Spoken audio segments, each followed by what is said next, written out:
The morning after Margaret Ashford's death dawned grey and uninviting, the sort of Christmas day that seemed determined to mock the season's supposed cheerfulness. Snow had begun to fall during the night, blanketing the village in white, and effectively isolating Ashford in the Vale from the surrounding countryside. The post office would remain closed, the trains would run erratically at best, and the village found itself trapped, both geographically and psychologically, with the knowledge of what had transpired at the manor. Miss Marple received a visitor just after breakfast, a most unexpected occurrence given the hour and the weather. Inspector Graves arrived at her cottage with the sort of determination that suggested his visit was neither casual nor incidental. He was accompanied by a younger constable whose name Miss Marple did not quite catch, a nervous boy who seemed overwhelmed by the gravity of his assignment. The inspector settled himself into the chair opposite Miss Marple's, with the air of a man who had learned that sometimes wisdom resided in unlikely places, and that a woman of advanced years who had lived in a village for decades often possessed insights that more formal investigation might overlook. "You knew Margaret Ashford," he began, not as a question but as an observation. Miss Marple set down her teacup with deliberate care, acknowledging the statement with a slight nod. "I did indeed, Inspector. Not intimately, you understand, but we had maintained cordial relations for some 30 years. She was not an easy woman, but she was consistent in her nature, predictable in a fashion." Inspector Graves leaned forward slightly, his weathered face intent. "The preliminary examination suggests arsenic poisoning. There was enough of it in the sherry she consumed to kill her quite efficiently. The glass was on the table beside her chair, and the bottle of sherry from which it was poured remains in her room, untouched by poison. This suggests the arsenic was placed in the glass itself, or added after the sherry was poured but before she drank it. A matter of mere minutes, Miss Marple. It was done at the party, under the noses of at least 20 witnesses." Miss Marple did not appear startled by this revelation, though she absorbed the information with the careful attention of someone who recognized its significance. "And yet, no one saw anything, I presume? In a room full of people, no one observed someone tampering with her glass?" "Precisely the problem," Graves admitted, a note of frustration evident in his voice. "Margaret spent the evening circulating among her guests, setting down her glass, picking it up again. She was in constant motion, speaking to people, managing the gathering as though it were a military campaign. Anyone could have done it, and everyone had the opportunity." Miss Marple's fingers resumed their familiar work with her knitting, the needles clicking softly as she considered this information. "I observed something rather curious last evening, Inspector. Nothing of immediate significance, perhaps, but the mind does retain such details. Timothy Blackwood arrived at the party at precisely 8:45, some 45 minutes later than the invitations specified. When he entered, he appeared flushed and distressed, though he endeavored to conceal this beneath a veneer of casual good humor. More interesting still, he sought out Margaret almost immediately upon his arrival. I watched them speak together in the alcove near the library door. Margaret's expression was quite severe, and young Timothy seemed to be attempting an explanation for something. The conversation lasted perhaps 4 minutes, and when they parted, Timothy looked rather diminished, as though he had received a reprimand. The inspector's eyes sharpened at this information.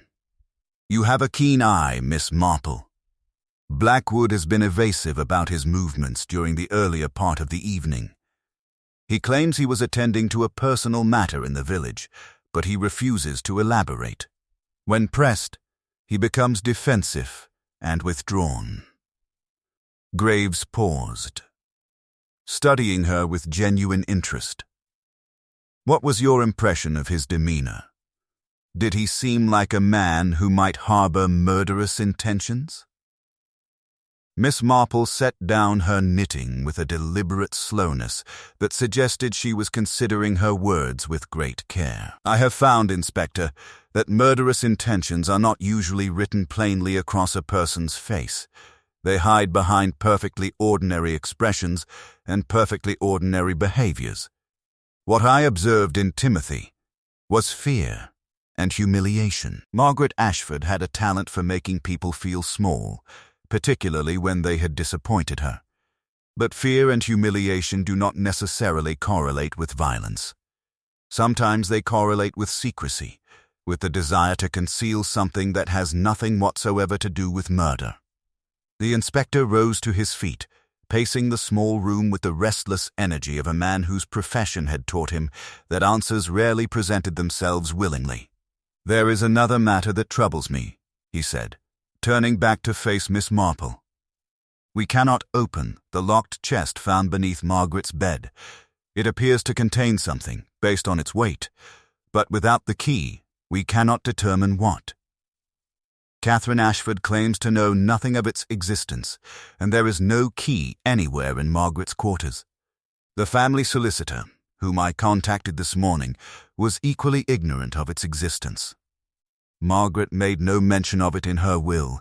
Miss Marple's expression remained serene, though her knitting needles paused momentarily. "A locked chest without a key is rather theatrical, is it not, Inspector? One wonders whether Margaret kept the key on her person, or whether she kept it elsewhere, perhaps somewhere that only she knew. And one wonders as well whether someone has been searching her room, looking for this key. Such searching often leaves traces that the searcher does not realize." Graves nodded slowly, recognizing the wisdom in her observation. "I shall have my men examine the bedroom more thoroughly." "You have been most helpful, Miss Marple. I confess that I came here rather hoping you might be able to illuminate certain aspects of this case, and you have not disappointed." He retrieved his coat with the manner of a man whose time was now more valuable than ever before. As he prepared to depart, he paused at the door. One final question. In all your years of observation, have you encountered situations where the obvious suspect proved to be entirely innocent? Miss Marple smiled very gently, an expression that contained within it the accumulated wisdom of a lifetime spent understanding human nature. "Nearly always, Inspector, nearly always." By mid-afternoon on Christmas Day, the village of Ashford in the Vale had developed the peculiar atmosphere of a community suspended between normalcy and crisis. The snow continued to fall steadily, creating drifts that made travel increasingly difficult, and the isolation that had seemed charming only days before now felt oppressive. Every conversation, every glance, every casual encounter on the high street carried the weight of unspoken suspicion. Margaret Ashford's death had not merely disrupted the Christmas festivities, it had fundamentally altered the way the villagers perceived one another, transforming neighbors into potential suspects and casual acquaintances into persons of interest. Miss Marple ventured into the village late that afternoon, her shopping basket in hand and her purpose ostensibly practical.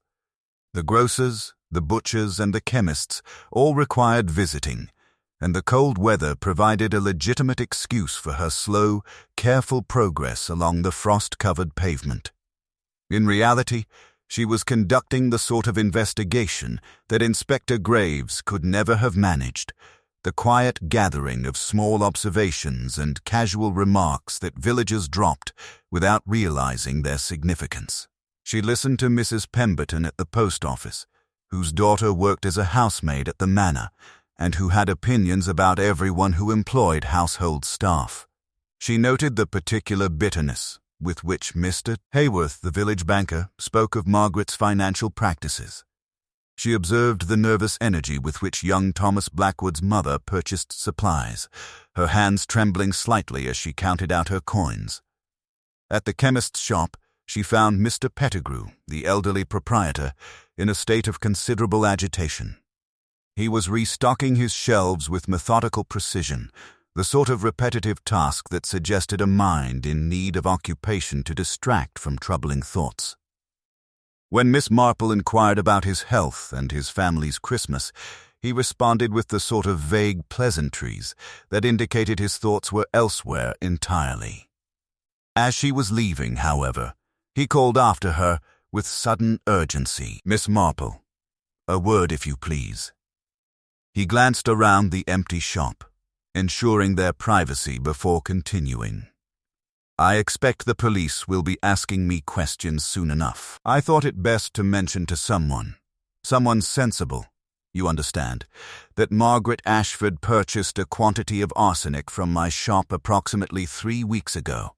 She said it was for treating the vermin in the estate's gardens, and such a purchase is hardly unusual. Gardeners use arsenic routinely. But given the circumstances, I felt rather uncomfortable about the matter, and I thought someone ought to know." Miss Marple received this information with the calm demeanor she had cultivated over decades of listening to the village's secrets. "A sensible precaution, Mr. Pettigrew. I am certain the inspector will appreciate your forthright disclosure. Did Miss Ashford seem unusual in any way when she made this purchase? Was she agitated? Or did she appear to have some particular purpose in mind?" Mr. Pettigrew considered this carefully, his weathered face creasing in concentration. She was perfectly composed, as always. Margaret never displayed emotion unnecessarily, but now that you mention it, she did ask several questions about the potency of the arsenic and how it might be administered in different ways. I assumed she was simply seeking efficiency in her pest control, but the questions were rather more specific than one might typically expect.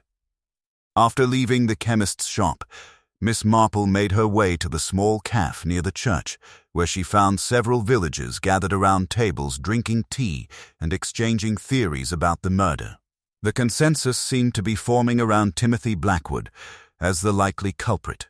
He was young, he was desperate, and he had been notably evasive about his movements. Someone suggested he had been involved in some financial impropriety that Margaret had discovered and threatened to expose. Another voice proposed that he had been engaged in some romantic entanglement that Margaret had forbidden, and that he had poisoned her in a fit of youthful passion. The theories multiplied and became more elaborate with each cup of tea consumed. Miss Marple listened without comment, absorbing the shape of the village's assumptions. She noted how readily suspicion had fixed upon Timothy, how the human mind seemed predisposed toward finding the most obvious suspect guilty. And she observed something else as well, the relief that seemed to underlie much of the speculation. Relief that the case might be solved quickly, that the killer might be someone from outside their own immediate circles, that Margaret's murder might be the product of youthful folly rather than the calculated action of someone truly close to the victim. As she walked home through the gathering darkness, her basket containing butter, fresh bread, and other necessities of daily life, Miss Marple found herself contemplating the arsenic purchase and what it truly signified. A woman who procured poison 3 weeks before her death presented a puzzle that demanded careful consideration. Had Margaret acquired the arsenic for the purpose of her own death, perhaps? Or had someone known of her purchase and exploited that knowledge, using the very poison Margaret had brought into her home as a weapon against her? And what of the locked chest beneath her bed? What secrets did it contain that were worth concealing so carefully? The questions multiplied as the snow continued to fall, and Miss Marple realized that the investigation was far more complex than anyone in the village currently understood. The key to understanding Margaret Ashford's death lay not in finding the most obvious suspect, but in understanding the victim herself, understanding what made her worth killing and by whom. Only when those questions were answered would the locked chest yield its secrets and the murderer stand revealed. The following morning brought Inspector Graves back to the manor with renewed purpose and a search warrant that would permit him to examine every corner of Margaret Ashford's private quarters. The locked chest remained the central mystery, a physical representation of the secrets that had died with Margaret herself. The inspector had attempted to have it forced open by a locksmith from the county town, but the craftsman had warned that such rough treatment might damage whatever lay inside, and Graves had reluctantly decided that patience, however frustrating, might prove more valuable than haste. It was during this second examination of Margaret's bedroom that one of the constables made a discovery that would prove far more significant than the locked chest itself. Behind the thick velvet curtains that hung at the window, pressed into the space between the fabric and the wall, was a small brass key. It was tarnished with age and dust, suggesting it had remained undisturbed for some considerable time. The constable who found it immediately summoned Inspector Graves, recognizing that such a discovery, however apparently insignificant, might represent the breakthrough the investigation required. With trembling anticipation that he attempted to conceal beneath professional composure, Graves fitted the key into the lock of the chest. The mechanism turned smoothly, as though recently oiled, and the lid swung open to reveal its contents. What lay within was not jewels or currency, not documents of financial significance or evidence of blackmail. Instead, the chest contained a collection of letters, tied together with faded ribbon, and a leather-bound journal whose pages had yellowed with age. The letters bore postmarks from various European cities spanning a period of 30 years, and the handwriting on the envelopes was consistently masculine and elegant. Inspector Graves, recognizing that he had entered into territory that concerned the victim's personal life rather than the mechanics of her murder, called Miss Marple once again. It seemed to him that a woman of Miss Marple's understanding of human nature and village dynamics might better interpret the significance of love letters and private journals than he could. Moreover, he had come to respect her judgment sufficiently to believe that her insights might prove invaluable in understanding the victim's character and the relationships that had shaped her life.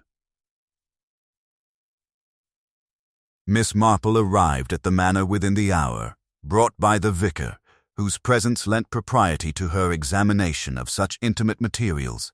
She settled herself in the library with the letters and the journals spread before her on a mahogany table, and began to read with the careful attention that had always characterized her approach to understanding human nature. What emerged from these documents was a portrait of Margaret Ashford profoundly at odds with the public persona the village had known. The letters spoke of a passionate affair conducted over 3 decades with a man named Richard Harrington, a diplomat who had moved through various European postings and who, by the evidence of the most recent letters, had died some 15 years prior. The affair had clearly been conducted with great discretion and no small amount of longing. In the letters, Harrington spoke of his love for Margaret with an intensity that suggested their connection had been genuine and profound. He spoke of children who would never be acknowledged, of a life together that could never be lived openly, of the particular pain of loving someone in the shadows. The journal entries, written in Margaret's own hand, painted an even more complicated picture. They revealed a woman whose public coldness and severity had masked a deeply romantic nature, one that had been forced underground by circumstance and propriety. Margaret had loved Richard Harrington desperately and had sacrificed any hope of open acknowledgement of that love in order to maintain her respectability and her position in village society. The journal entries revealed bitterness, regret, and a carefully cultivated emotional distance that had become, over the decades, almost indistinguishable from genuine coldness. But there was more. Among the later entries were references to someone in the village, identified only as the betrayer, who had discovered the truth about Margaret's relationship with Richard Harrington and had threatened to expose it.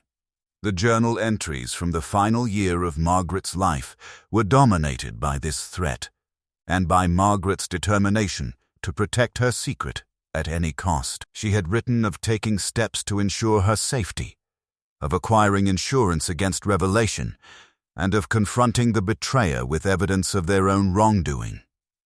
The final entry, dated 6 months before her death, was cryptic but urgent. It has come to a confrontation. The choice is now theirs: silence or exposure. I have armed myself with knowledge they cannot afford to have revealed. Miss Marple looked up from the journal, her expression grave and thoughtful. Inspector Graves, who had been standing by the window observing her reaction, stepped forward immediately.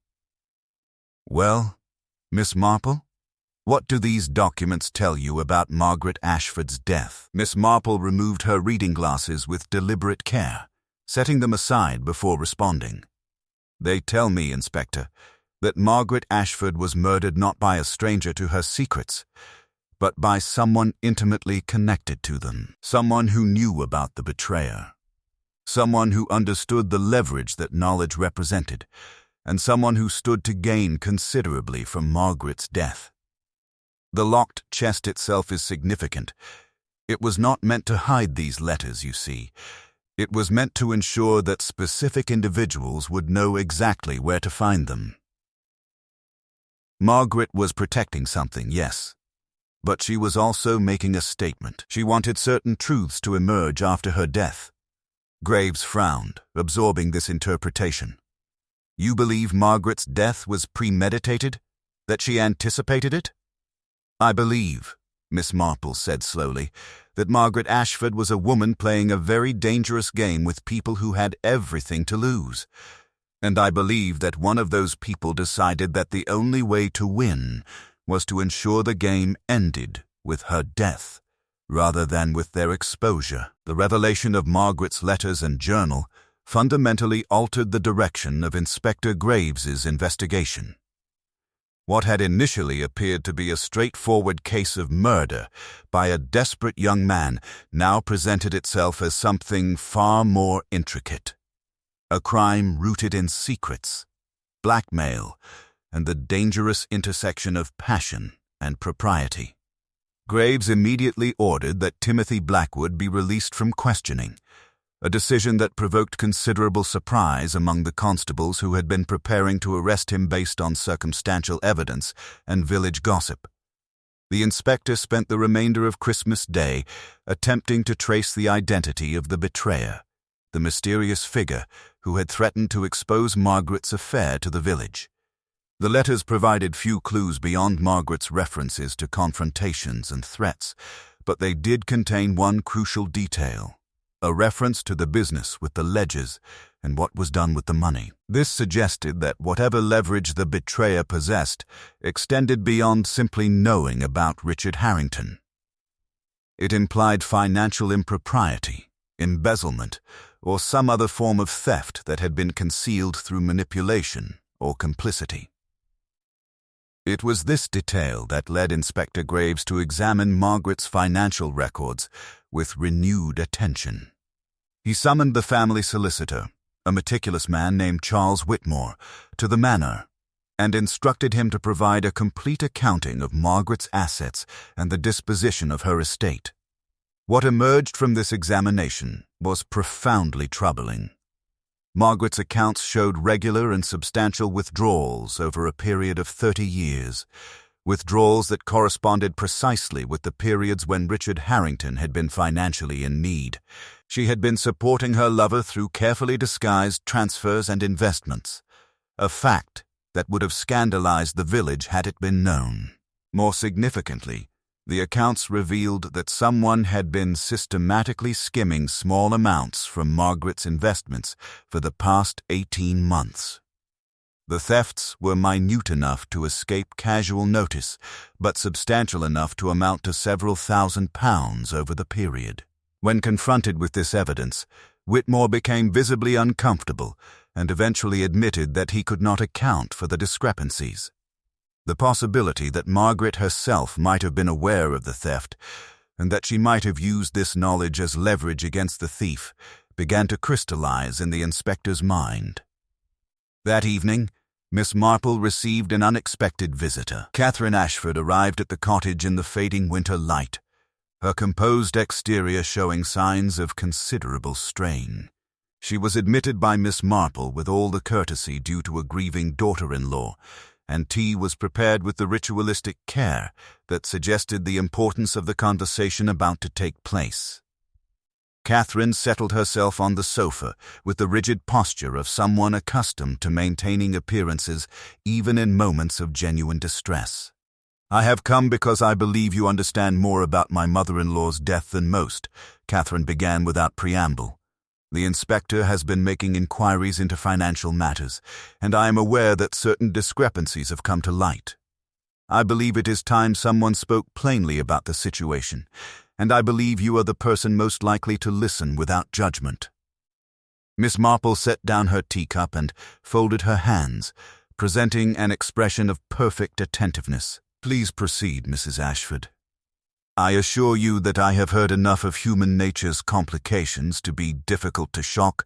Catherine took a deep breath, and the carefully maintained facade seemed to slip slightly. "My husband, Margaret's son, has been in considerable financial difficulty for the past year and a half. His business ventures have been unsuccessful, and he has accumulated debts that he was terrified to reveal to his mother. When Margaret discovered this situation, she was, as you might imagine, deeply displeased. She does not tolerate weakness or financial irresponsibility. She refused to provide assistance, stating that he must learn to manage his own affairs. And yet someone has been providing assistance," Miss Marple observed gently. "Someone has been supplementing his income through withdrawals from Margaret's accounts." Catherine's eyes widened slightly, confirming this interpretation without words. She continued, her voice dropping to barely above a whisper. "My husband took what he needed without Margaret's knowledge or permission. He was desperate, Miss Marple. The debts were mounting, and the consequences were becoming unbearable. He believed he could repay the funds once his situation improved. But Margaret discovered the theft approximately 6 weeks ago. She did not reveal this discovery to anyone, but she confronted him privately. She told him she would expose the theft to his creditors and to the village unless he agreed to her terms." Miss Marple's expression remained neutral, though her mind was clearly working through the implications of this confession. "And what were Margaret's terms, Mrs. Ashford?" "That is the crucial question," Catherine said, her voice trembling slightly. "My husband does not know. Margaret died before she could articulate her conditions. He assumed she meant to demand repayment or some public apology. But I believe Margaret intended something far more sinister. I believe she intended to use his theft as leverage to extract some greater confession or compliance from him. And I believe that when he realized he was trapped, truly trapped with no possibility of escape, he panicked." "You believe your husband murdered his mother," Miss Marple stated, not as a question but as a clarification. Catherine looked away, unable to meet the older woman's eyes. "I believe he is capable of desperate actions when cornered. I believe he may have acted without fully considering the consequences. And I believe that the poison was meant to appear as though it came from outside the family, as though it represented some external threat rather than internal familial conflict. But I also believe that he did not act alone. I believe someone else knew what was happening. Someone else had their own reasons for wanting Margaret dead, and that person may have been the true architect of this tragedy." The implications of Catherine's revelation hung heavy in the cottage's warm interior. Miss Marple rose slowly and moved to the window, gazing out at the snow-covered garden with an expression of profound contemplation. When she turned back to face Catherine, her aged eyes contained a clarity that suggested she had seen precisely where this case was leading and was preparing herself for what must come next. After Catherine departed, leaving behind a confession that was not quite a confession and an accusation that stopped short of actual blame, Miss Marple sat alone in her cottage and allowed herself the luxury of deep reflection. The case had shifted beneath her understanding, revealing layers of complexity that extended far beyond a simple crime of passion or desperation. What had seemed initially like a straightforward poisoning now presented itself as something far more calculated, more deliberate, and more chilling in its implications. She thought about the timeline with the precision that decades of observation had taught her. Margaret had discovered her son's theft approximately 6 weeks prior to her death. She had confronted him, but had not immediately exposed him. Instead, she had taken time to consider her response, to formulate her conditions, to prepare whatever leverage she intended to employ. This was not the behavior of a woman acting on impulse or anger alone. This was the behavior of a woman who was playing a complex game, who was using information as a weapon in some larger struggle. The following morning, Miss Marple made an unexpected visit to the manor itself, requesting an audience with Margaret's son, Edward Ashford. He was a man of 52, bearing the weathered appearance of someone who had spent years attempting to maintain respectability while struggling with fundamental failures of character. He received Miss Marple in the morning room with obvious reluctance, his manner suggesting that he considered the visit an intrusion rather than an opportunity for conversation.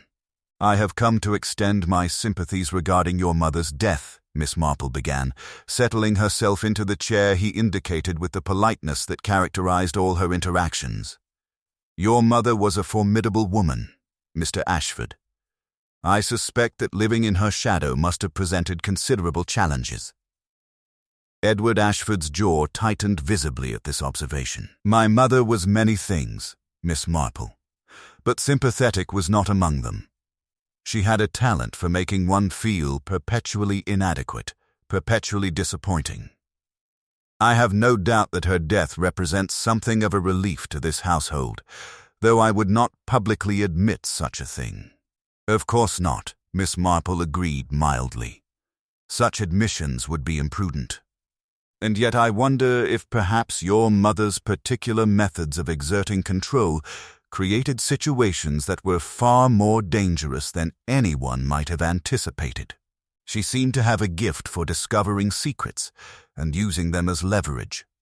That is a dangerous occupation, particularly when the person being leveraged has reached the point of desperation."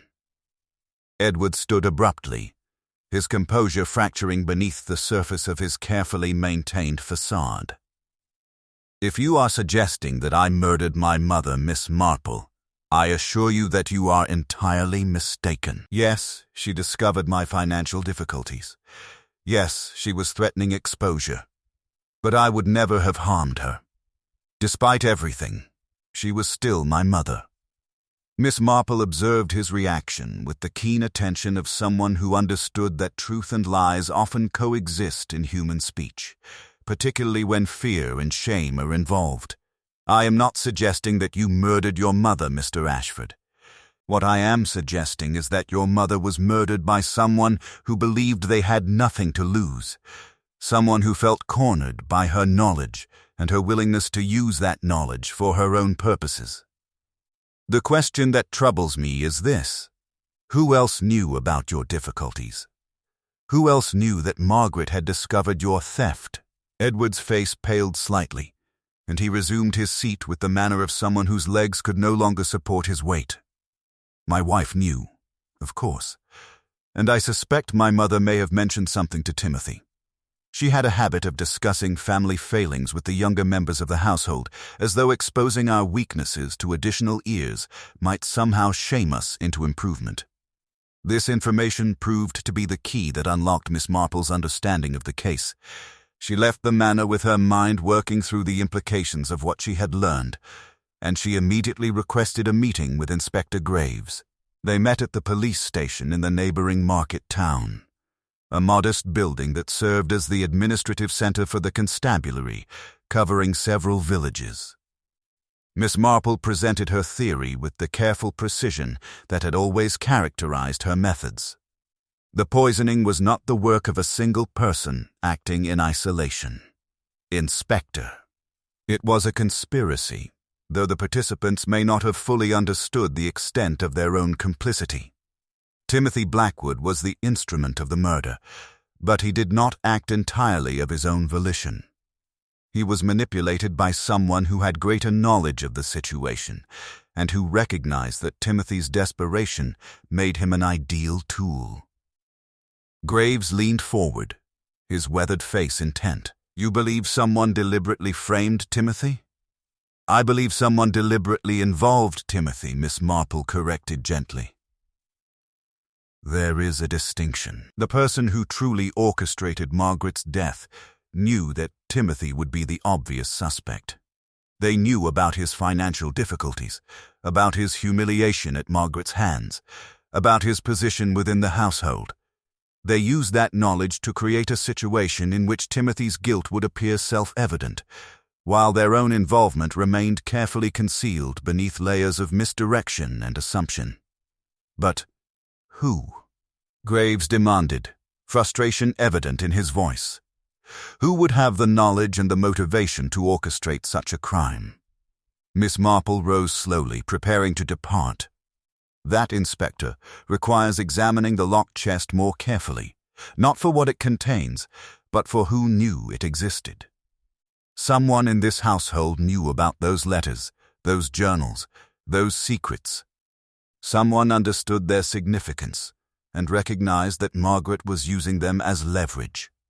That person, I believe, is your murderer. You need only determine who had access to Margaret's private quarters, who knew about the locked chest, and who stood to benefit from Margaret's death in ways that extend beyond mere financial gain or emotional relief." As Miss Marple left the police station, she carried with her the certainty that the final piece of the puzzle was about to fall into place, and that the village of Ashford in the Vale was on the verge of learning that the most dangerous criminals are often those closest to home, those whose motives are tangled so completely with familial obligation and personal survival that the line between guilt and innocence becomes profoundly blurred. Inspector Graves acted with deliberate swiftness following his conversation with Miss Marple. He returned to the manor with a fresh mandate and a series of carefully formulated questions designed to expose the fault lines in the family's carefully constructed narrative. His first action was to examine the household staff records, a task that revealed something both innocuous and profoundly significant. Timothy Blackwood was not actually a member of the immediate family, but rather a distant cousin who had been taken in by Margaret approximately 2 years prior, when his own family circumstances had become untenable. What emerged from interviews with the household servants was a portrait of Timothy's relationship with Margaret that differed considerably from what the family had suggested. Far from being merely a young man subject to Margaret's casual cruelty, Timothy had apparently become the object of her particular attention and affection. She had begun to treat him almost as a prop, discussing her business affairs with him, involving him in household decisions, and, most tellingly, beginning to suggest that she might alter her will in his favor. Several servants reported overhearing conversations in which Margaret had remarked that Timothy possessed qualities her own son had never demonstrated: integrity, intelligence, and genuine concern for her well-being. This revelation shifted the investigation's focus dramatically. If Timothy had indeed become Margaret's favored heir, then Edward Ashford's financial difficulties took on a new and far more sinister dimension. Not only was he facing exposure for his theft, but he was also watching his inheritance slip away to a younger, more capable relative, who had managed to win his mother's favor through means that Edward himself had never mastered. The combination of shame, financial desperation, and the prospect of disinheritance created a motive far more powerful than anyone had initially recognized. Yet Miss Marple's theory suggested that Edward alone was not the architect of the murder. She had spoken of manipulation, of someone using Timothy as a tool. This implied the involvement of a second party, someone with knowledge and motive independent of Edward's own predicament. It was this element that continued to perplex Inspector Graves until a constable made a discovery that would prove to be the crucial breakthrough in the investigation. Among Margaret's personal correspondence, carefully filed in her desk drawer, were several letters from a woman identifying herself as Mrs. Dorothy Wainwright. The letters dated back approximately 2 years and contained references to our shared history and the understanding we have maintained. Most significantly, the most recent letter, dated only 3 weeks before Margaret's death, contained a passage that read, "I cannot believe you would betray me in this manner. After all these years, after everything we have endured together, I believed we had an understanding. If you proceed with your intentions regarding exposure, I assure you that I will have no choice but to act in my own defense. You cannot imagine the lengths to which I will go to protect what is mine." A discreet investigation revealed that Mrs. Dorothy Wainwright was none other than the wife of the village's respected headmaster, James Wainwright. She had lived in the village for nearly 30 years and was known as a woman of quiet refinement and considerable social standing. Further inquiry uncovered a connection that had been carefully concealed. Dorothy Wainwright was the daughter of Richard Harrington, the diplomat who had been Margaret's great love. More remarkably still, the letters in Margaret's locked chest revealed that Harrington had fathered a child with his wife during one of his periodic separations from Margaret, and that this child, Dorothy, had been born under circumstances of considerable scandal. The implications became clear with devastating swiftness. Margaret had apparently decided in the final months of her life to acknowledge Dorothy's true parentage publicly, an action that would have destroyed Dorothy's respectable position in village society and exposed her to years of whispered scandal. Moreover, Margaret had been prepared to reveal that Dorothy's husband, the headmaster, was fully aware of Dorothy's illegitimate birth and had married her anyway, a fact that would have resulted in his immediate dismissal from his position and the loss of the family's social standing. Dorothy Wainwright, faced with the prospect of complete ruin, had taken action. Investigation into the household staff revealed that Dorothy had access to the manor through her long-standing friendship with Catherine Ashford.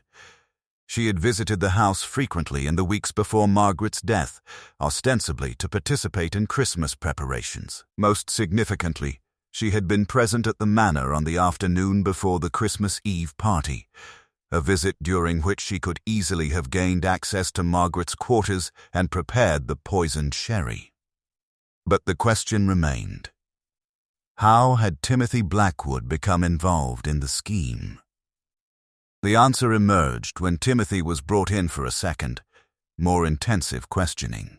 Terrified and confused, he eventually revealed that Dorothy had approached him on the morning of the party with a proposition. She had known about his financial difficulties. Margaret had mentioned them in conversation, and she had offered him a substantial sum of money in exchange for a single favor. She had given him a small vial containing what she claimed was a harmless substance designed to make Margaret drowsy and compliant. Timothy, desperate and foolish, had agreed to add the contents of the vial to Margaret's sherry when the opportunity presented itself. What Timothy had not known was that the vial contained arsenic, not a sedative. He had been used as an unwitting instrument of murder, his involvement designed to provide misdirection and confusion, while Dorothy remained safely removed from suspicion. When confronted with this revelation, Dorothy initially maintained her innocence, but the weight of evidence, the letters, the motive, the witness testimony regarding her presence at the manor eventually proved overwhelming. Inspector Graves arrested Dorothy Wainwright on the morning of the 27th of December, and the village watched in stunned silence as the respectable wife of the headmaster was led away by police. The arrest sent shockwaves through Ashford in the Vale, not merely because it revealed that murder had been committed by someone of seemingly impeccable character, but because it exposed the precarious nature of respectability itself. Dorothy Wainwright had maintained her facade of propriety for 30 years, all the while living in terror of exposure. all the while harboring the kind of desperate rage that only comes from the knowledge that one's entire existence is built upon a foundation of lies and deception. The arrest of Dorothy Wainwright created a peculiar vacuum in the village's understanding of the crime. The immediate mystery had been solved. The murderer had been identified and apprehended. Yet the deeper questions remained unresolved. How could a woman of such apparent refinement and social standing have harbored murderous intentions? What had transpired in the private conversation between Margaret and Dorothy that had pushed the latter toward such desperate action? And perhaps most troubling of all, what role had Edward Ashford played in the conspiracy? If indeed he had played one at all. Inspector Graves found himself wrestling with these questions as he prepared his case against Dorothy Wainwright for the Crown prosecution. The physical evidence was straightforward enough. The arsenic in Margaret's system, the vial that had been recovered from Dorothy's residence, the testimony of Timothy Blackwood, and the damning letters revealing motive. Yet Graves remained convinced that the case contained layers of complexity that had not yet been fully excavated. He returned once more to Miss Marple, seeking her counsel on matters that legal procedure and forensic evidence could not adequately address. Miss Marple received him in her cottage on the day after Dorothy's arrest, the snow having begun to melt into grey slush that made the village appear even more depressed and dispirited than it had during the crisis itself. She listened to Graves's recitation of the evidence with the patient attention of someone who already understood the underlying architecture of the crime far better than he did. "You are troubled by something beyond Dorothy Wainwright's guilt," Miss Marple observed when he had finished speaking. "You sense that there remain unanswered questions, motivations that do not quite align with the evidence as presented." Graves nodded, relieved to have his intuitive discomfort validated by someone whose judgment he had come to respect implicitly. The letters from Dorothy suggest that Margaret was threatening exposure. But why? What possible benefit could Margaret have derived from destroying Dorothy's respectability? The affair with Richard Harrington was long concluded. Richard himself was deceased. Revealing Dorothy's parentage would have caused considerable harm, but would have served no practical purpose in Margaret's life. "Ah," Miss Marple said softly, setting down her knitting with deliberate care. "Now you have asked the truly important question, Inspector. Why would Margaret have chosen, at this late stage of her life, to destroy a woman who had done her no active harm? The answer, I suspect, lies not in practical motivation, but in emotional satisfaction. Margaret was a woman who had loved deeply and been forced to conceal that love. Richard Harrington had belonged to Dorothy's mother in the eyes of the world, even as his heart belonged to Margaret. When Dorothy was born, Margaret would have understood immediately what had occurred, that Richard had turned to his legal wife for comfort and companionship, however briefly. That knowledge must have been extraordinarily painful. Graves considered this interpretation, recognizing the psychological insight contained within it. You believe Margaret was motivated by jealousy? By a desire for revenge against the woman who represented everything her own relationship with Harrington could never be? I believe, Miss Marple said carefully, that Margaret was motivated by the desire to ensure that her story, her love, her suffering would not be forgotten. By revealing Dorothy's parentage, Margaret would have been forcing the village to acknowledge that her relationship with Richard Harrington had existed and had mattered. She would have been transforming her secret shame into public knowledge, thereby validating her own experience. It is a curious form of revenge, not upon Dorothy specifically, but upon the social structures that had forced Margaret to hide her true self for an entire lifetime. The inspector rose and paced the small room, wrestling with the implications of this interpretation. But that does not resolve the question of Edward Ashford's involvement. Was he merely an unwitting participant, or did he possess knowledge of Dorothy's intentions? Miss Marple's expression grew grave. That is a question that only Edward Ashford can answer truthfully, Inspector. However, I suspect you will find that Edward's guilt is of a different character than Dorothy's. He may have known that Dorothy intended some form of action against his mother. He may even have been aware that she possessed arsenic. But I do not believe he understood that murder was her intended solution. Edward's failing was not malice but weakness. He lacked the strength to prevent what he suspected might occur, or the courage to warn his mother of what he feared. 2 days later, when Edward Ashford was brought in for further questioning, this assessment proved disturbingly accurate. Under the pressure of confrontation with accumulated evidence, Edward eventually admitted that Dorothy had indeed approached him several weeks before Margaret's death. She had explained her situation, her terror regarding exposure, her desperation to protect her family's reputation. She had asked him, in carefully veiled language, whether he thought his mother might be persuaded to maintain her silence. When Edward had expressed doubt, Dorothy had said something that had chilled him profoundly. Then I shall have to ensure that she has no opportunity to speak.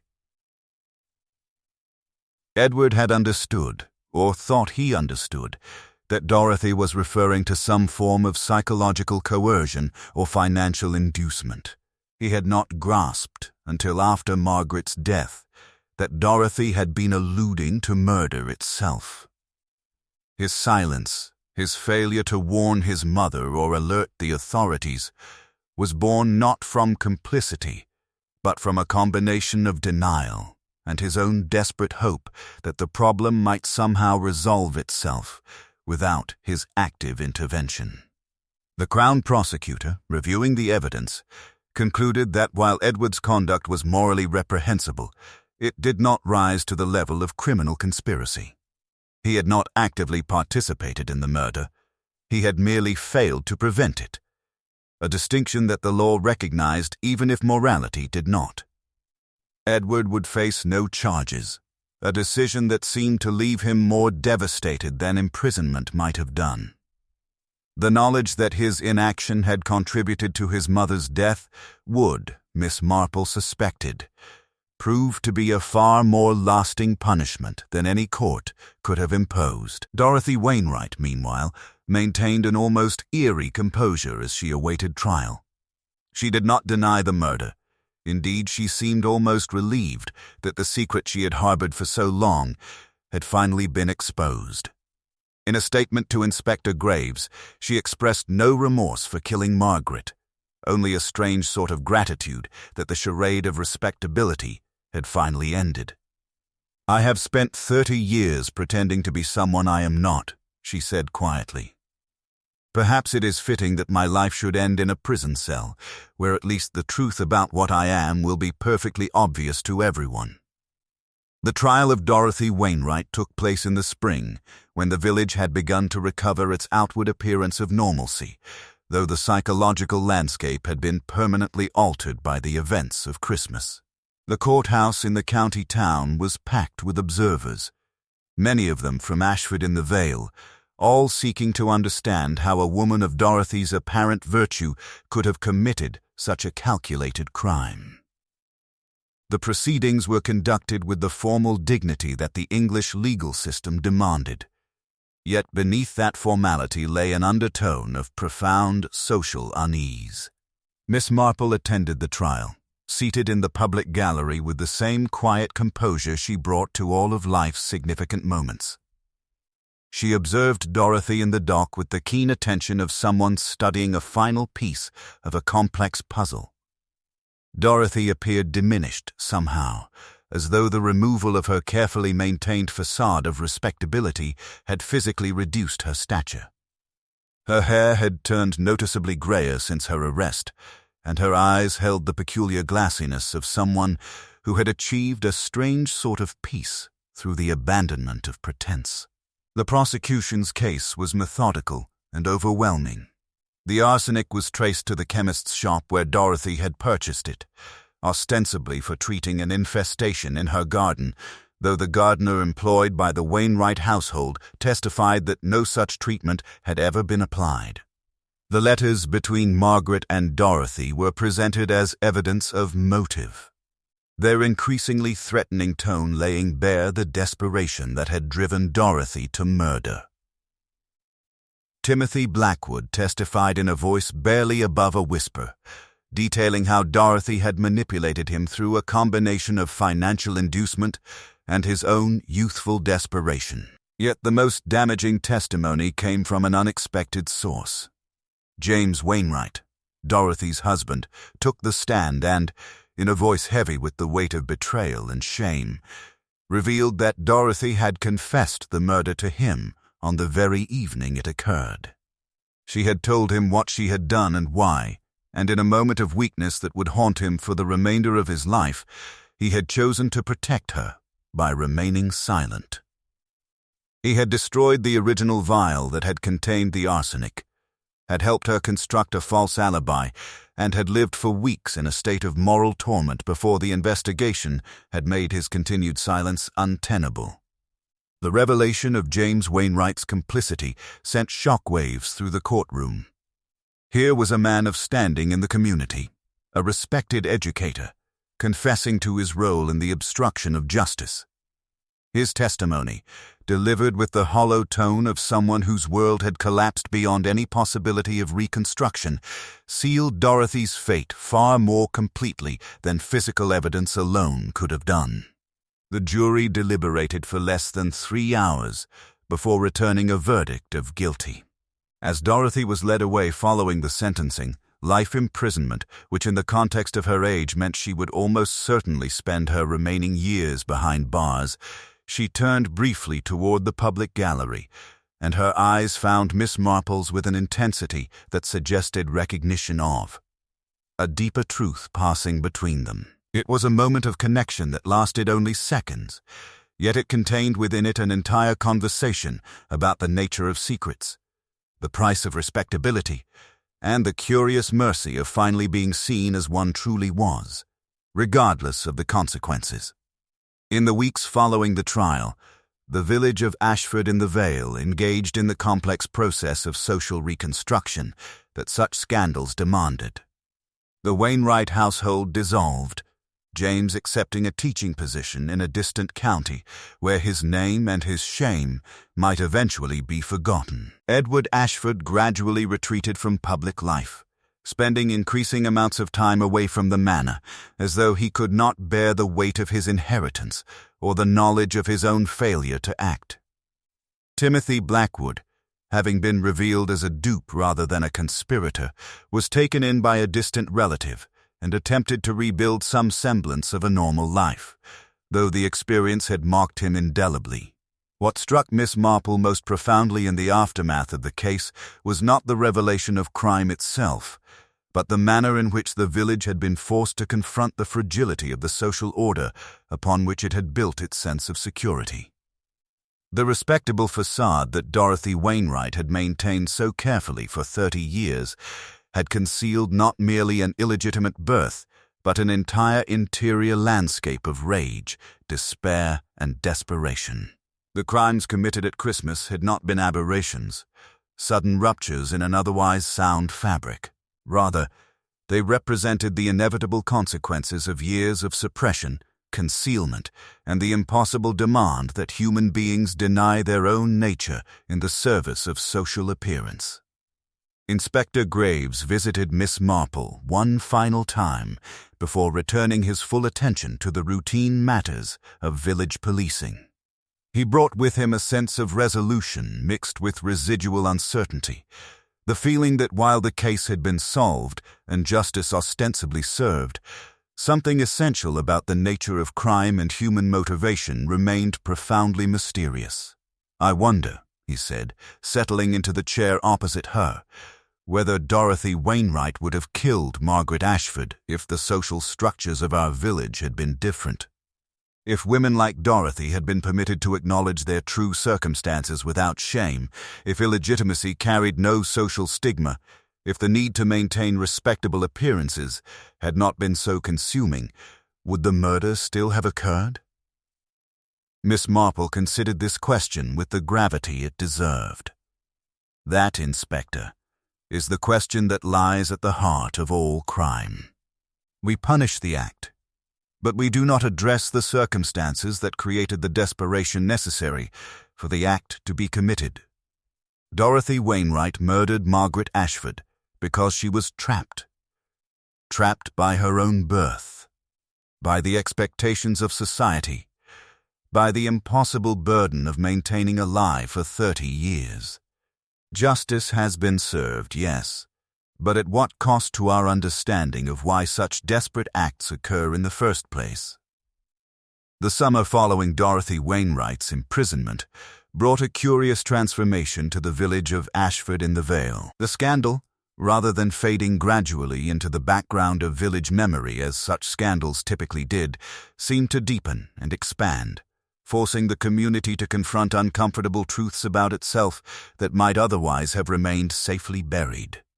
The headmaster's position remained vacant, as no qualified educator wished to accept a post at a school tainted by association with a murder case. The manor house, once the center of village social life, stood largely empty, as Edward Ashford preferred to remain in London, attending to his business affairs with a dedication that suggested he was fleeing rather than managing his responsibilities. It was during this period of social upheaval that Miss Marple received an unexpected letter bearing a prison postmark. The envelope was addressed in a careful, precise hand, and the contents revealed that Dorothy Wainwright had begun to write, not in confession or plea, but in what might best be described as philosophical meditation on the events that had led to her crime. She had requested, through her solicitor, that certain portions of her correspondence be shared with Miss Marple, whom she had come to regard as the only person in the village who had truly understood the nature of her desperation. The letters were extraordinary documents, revealing a mind of considerable intelligence and introspection. Dorothy wrote of her childhood, of the moment she had first learned the truth about her parentage, of the elaborate deception she had constructed to maintain her social position. She wrote of her marriage to James, a union entered into with the full knowledge that her husband understood the truth about her birth, but had chosen to marry her nonetheless, a choice she had interpreted as redemption and had clung to with desperate intensity. She wrote of the years of anxiety, the constant fear that some chance remark, some passing observation, might expose the truth she had worked so tirelessly to conceal. Most significantly, Dorothy wrote of her initial reaction when Margaret had first threatened exposure. She had not immediately conceived of murder as the solution. Instead, she had attempted negotiation, attempted to explain to Margaret the devastating consequences that revelation would bring, attempted to appeal to whatever sympathy a woman who had herself harbored secrets might possess. It was only when Margaret had refused to be moved, when she had made clear her intention to expose Dorothy's parentage as an act of almost ceremonial revelation, that Dorothy had begun to contemplate more drastic measures. "I did not plan to kill her," Dorothy wrote in one particularly revealing passage. "I planned to reason with her, to make her understand that some secrets are worth keeping not for the sake of reputation, but for the sake of human survival. But Margaret would not be reasoned with. She had decided that her love, her suffering, her years of concealment gave her the right to expose mine. In that moment, I realized that I had two choices. I could allow myself to be destroyed, or I could destroy her." The choice, when presented so starkly, seemed simple. Miss Marple shared portions of these letters with Inspector Graves, who had retained a professional interest in the psychological dimensions of the case. Together they came to understand that the tragedy at Christmas had not been a simple matter of a woman committing murder in a moment of desperate panic. Rather, it had been the culmination of a lifetime of accumulated psychological pressure, of the impossible burden of maintaining a false identity, of the way in which secrets, when they became weapons, transformed both wielder and victim into casualties of a larger social dysfunction. It was this understanding that led Miss Marple to take an action that surprised even those closest to her. She wrote to the Home Secretary, a task she undertook with great care and considerable deliberation, submitting a detailed analysis of Dorothy Wainwright's case and the circumstances that had led to the crime. She did not argue for Dorothy's release. She was not naive enough to believe that the law could be overturned or that society's verdict could be reversed. Rather, she advocated for Dorothy's transfer to a facility where she might be permitted to undertake meaningful work, to contribute something of value during her imprisonment, to retain some sense of agency and purpose, rather than merely serving out her sentence as punishment. The Home Secretary, moved by Miss Marple's carefully articulated arguments, and perhaps recognizing in her correspondence the voice of genuine moral authority, approved the request. Dorothy Wainwright was transferred to a prison facility with an educational program, where she was permitted to assist in teaching other inmates to read and write, work that seemed to provide her with a form of redemption that imprisonment alone could never have accomplished. The village learned of this development through the county newspapers, and reactions were decidedly mixed. Some viewed it as a travesty, an insufferable leniency toward a woman who had committed murder and deserved nothing but the harshest punishment the law could provide. Others, particularly those whose perspectives had been shifted by the revelations of the trial, recognized in Miss Marple's intervention an act of profound compassion rooted not in sentimentality but in genuine understanding of human nature's complexity. Miss Marple, for her part, made no public statement regarding her actions. She continued her life much as she had before the Christmas crisis, her knitting needles clicking with the steady rhythm of daily routine, her eyes observing the village with the same keen attention she had always brought to such observation. Yet those closest to her understood that something had shifted in her understanding of justice and mercy, that the case had forced her to confront questions about whether the law, as administered by human institutions, truly served the cause of justice or merely enacted vengeance dressed in legal formality. The autumn following Dorothy Wainwright's transfer to her new place of imprisonment brought a gradual return to the rhythms of ordinary life in Ashford-in-the-Vale. The scandal that had so thoroughly disrupted the village's sense of safety and order began to recede into the background of collective memory, though it never truly disappeared. Such events, Miss Marple understood, left permanent marks upon a community, subtle alterations in the way neighbors regarded one another, lingering questions about what secrets might be concealed behind other respectable facades. Timothy Blackwood had departed the village by autumn, accepting a position with a trading company in a distant port, where he hoped to rebuild his life free from the associations that had marked him as the unwitting instrument of Margaret Ashford's death. Edward Ashford had gradually begun to emerge from his self-imposed exile in London, though he remained a changed man, quieter, more reflective, less inclined toward the ostentatious displays of wealth and status that had once characterized his behavior. Catherine Ashford, surprisingly, had taken charge of the manor's administration and had begun implementing changes designed to make the house less a monument to Margaret's formidable personality and more a genuine home for its remaining inhabitants.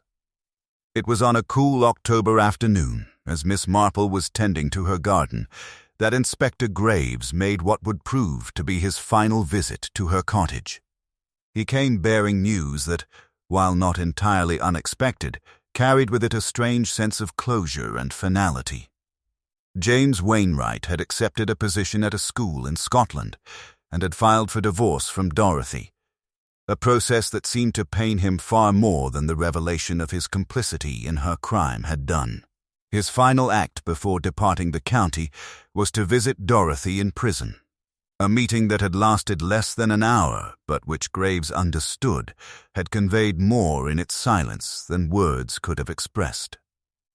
"Mrs. Wainwright asked me to convey a message to you," Graves said, accepting the cup of tea that Miss Marple had prepared with her characteristic attentiveness to such social courtesies. She wished you to know that she has come to understand the difference between justice and vengeance, and that she no longer believes the two are synonymous. She has also requested that I inform you that she has begun writing an account of her life, not a confession precisely, but a kind of testimony regarding the ways in which the demands of respectability can distort and ultimately destroy human beings. Miss Marple nodded slowly, setting down her own cup with deliberate care. I am glad to hear it. The writing of such accounts can be profoundly therapeutic, not merely for the writer but for those who eventually read them.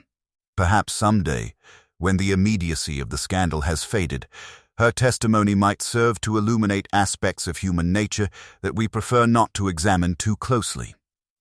Graves rose to leave, but he paused at the cottage door, turning back to face Miss Marple with an expression that suggested he had been contemplating a particular question throughout his visit. "I have often wondered," he said, "whether you suspected Dorothy Wainwright's guilt from the very beginning. Your observations seemed always to point in that direction, and yet you gave no indication of your conclusions until the very end." Miss Marple smiled, a gesture that contained within it the accumulated wisdom of her years and her deep understanding of human psychology. "I suspected many things, Inspector. But suspicion and knowledge are quite different matters. What I understood from the locked chest and the letters was that Margaret Ashford had possessed power over someone, power rooted in knowledge of secrets that could destroy them. What I did not initially understand was the depth of that desperation, the way in which years of living a false life can create a kind of psychological pressure that becomes unbearable. It was only through careful observation of how various individuals reacted to the murder that I began to perceive the true nature of the threat Dorothy faced. After Graves departed, Miss Marple sat alone in her cottage as the afternoon light grew increasingly dim. She thought about Margaret Ashford, a woman who had loved passionately and been forced to conceal that love, whose attempts to exercise power over others had ultimately proven fatal. She thought about Dorothy Wainwright, born into circumstances beyond her control, forced to construct an entire false identity to survive within the rigid structures of village society. She thought about the way in which secrets, when they became weapons, transformed ordinary people into desperate actors capable of terrible things. The village had returned to its outward appearance of peace and propriety, yet Miss Marple recognized that something fundamental had shifted in the community's understanding of itself. The Christmas scandal had revealed truths that could not be unlearned, had exposed the fragility of social structures that seemed so permanent and immutable. Future generations of Ashford residents would grow up with the knowledge that respectability was not a guarantee of virtue, that secrets lurked behind respectable facades, that the most dangerous criminals were often those least suspected because their apparent stability and social standing made them invisible to casual observation. As winter approached once more and the village began its annual preparations for Christmas, Miss Marple found herself reflecting on the nature of justice as it was administered by human institutions. The law had been satisfied, the guilty party had been imprisoned, and society had been protected from further harm. And yet, as she considered Dorothy's letters and the evidence of a life distorted by the impossible demands of maintaining false respectability, she wondered whether true justice had been served or merely vengeance enacted in legal form. She returned to her knitting as darkness fell, her needles clicking with the familiar rhythm that had accompanied her through decades of observation and understanding. The case of Margaret Ashford's murder would fade into village history, becoming a story told and retold until it had transformed into legend, losing the complexity and nuance that the lived experience of it contained. But Miss Marple would remember. She would remember the locked chest and its secrets, the letters that had revealed a lifetime of hidden love, the way in which human beings could become trapped by circumstances beyond their control, and the curious mercy of finally being understood, even if understanding came too late to prevent. Tragedy. In her quiet way, she had borne witness to human nature in all its contradictions, and she would carry that knowledge with her into whatever remained of her life, offering it to others not as judgment, but as invitation to deeper understanding of the complex forces that motivated human behavior.